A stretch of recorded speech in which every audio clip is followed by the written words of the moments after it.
जी दोस्तों अस्सलाम वालेकुम। मेरे चैनल हॉल न्यूज़ को सब्सक्राइब कर दें और बेल आइकॉन को प्रेस कर दें। दोस्तों इस मरतबा PSL में किसी अफगानिस्तान खिलाड़ी को नहीं खरीदा गया।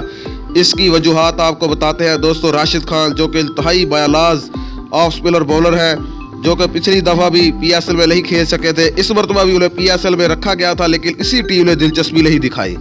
इसके बाद दोस्तों बहुत बड़े खिलाड़ी मोहम्मद नबी जिन्हें प्लाटिनियम कैटेगरी में रखा गया था, जो कि कोटा ग्लेडिएटर की तरफ से 2 साल पहले खेल भी चुके हैं, इस मरतबा प्लाटिनियम कैटेगरी में उन्हें किसी टीम ने पिक नहीं किया। दोस्तों इसके बाद हजरतुल्लाह दई जिन्हें गोल्ड कैटेगरी में रखा गया था, पहली दफ़ा उन्हें ड्राफ्ट में शामिल किया गया था, लेकिन उन्हें किसी भी फ्रेंचाइजी ने दिलचस्पी नहीं दिखाई। कोटा ग्लेडिएटर ने उन्हें सिल्वर कैटेगरी में खरीदने की कोशिश की, लेकिन वो गोल्ड कैटेगरी में खेलना चाहते थे।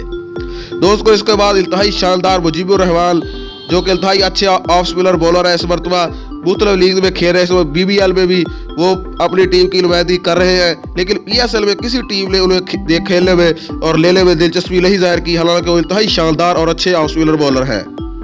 दोस्तों मोहम्मद शहजाद जो कि ओपनर बैट्समैन है, इस वक्त इतनी अच्छी फॉर्म में नहीं है, साथ साथ वो विकेट कीपर भी है, लेकिन उन्हें भी गोल्ड कैटेगरी में रखा गया था, लेकिन किसी टीम ने उन्हें खरीदने में बिल्कुल भी दिलचस्पी जाहिर नहीं की।